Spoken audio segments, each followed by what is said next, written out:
Hello and welcome to Catch News. China has just supplied 2 submarines to Bangladesh Navy. China is already Bangladesh's largest defense supplier. The supply of these 2 submarines is yet another step in the growing defense ties between China and Bangladesh. Indian Defense Minister Manohar Parrikar is scheduled to visit Dhaka towards the end of this month to upgrade Indo-Bangladeshi defense ties. I am here today with Ambassador Pinak Ranjan Chakravarty, who was India's High Commissioner to Bangladesh and is familiar with the subject. I would be asking him why Bangladesh needs these submarines and what the acquisition of these submarines might mean for India.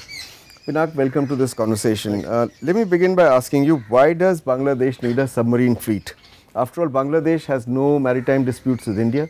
It settled those disputes. It has no maritime disputes with Myanmar. So against whom does it need military submarines? You see, one of the factors that always dictate such acquisitions is the ambition of its navy, for example, in this case.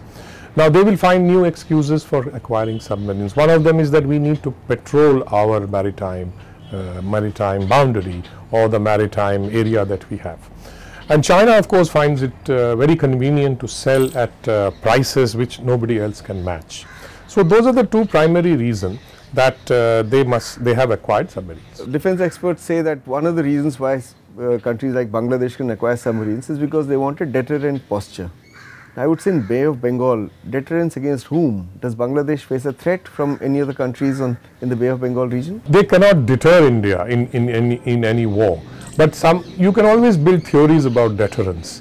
And I think 2 submarines are not going to deter India. Clearly the deterrence theory worked during the regime of Begum Zia and her party. Today, when you have a friendly government of Awami League led by Sheikh Hasina, does the argument of the deterrent posture still work? Even though the doctrine that India is the enemy, the only enemy that Bangladesh can ever face, whether in the maritime frontier, whether in the land border, continues to remain, although the official doctrine on this has been expunged, because they do realize that this is not a very fair doctrine in the sense that India has never posed a threat to Bangladesh.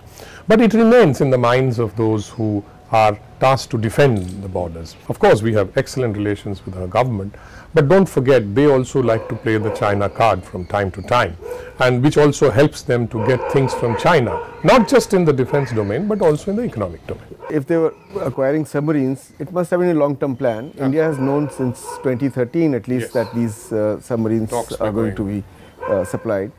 But that would have also required training of crew, creation of infrastructure, because you know what's the point of receiving submarines at a Chinese port and not be able to bring them to Bangladesh.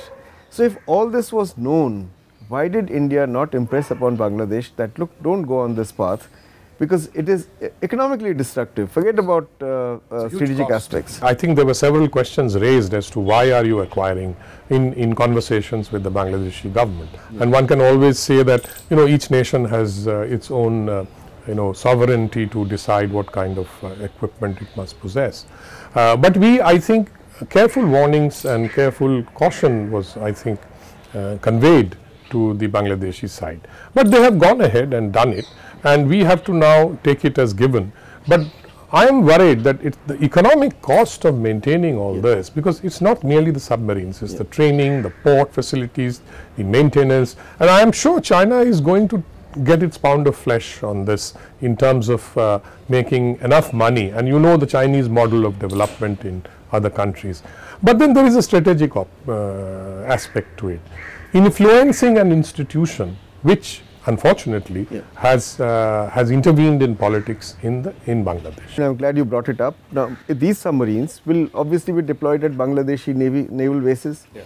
They are within 500 nautical miles of Indian bases and Indian sensitive installations. Right. You will have Chinese trainers, Chinese Navy personnel in the short and the medium term at these Bangladeshi naval bases. Now, what kind of a threat does that pose to India? It adds an additional, I suppose, burden to the Indian Navy or the Indian surveillance apparatus as to keep a check on these submarines, where they are going, They do not pose a very grave threat or anything to India, because first of all, Bangladeshis will be learning as to how to use these submarines.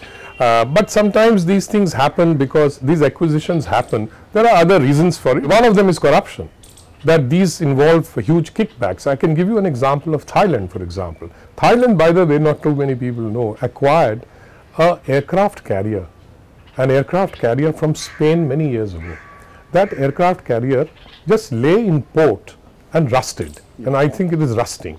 Now apparently it was because the country was then run by generals, so they decided to make a fast buck. But if these submarines are deployed, they are used for training purposes, Bangladeshis learn along with Chinese submariners. Is there not a possibility that the Chinese would gather tactical intelligence about Indian ship movements, merchant shipping, naval shipping, the kind of intelligence they would not be able to gather if they were not sitting in Bangladeshi ports?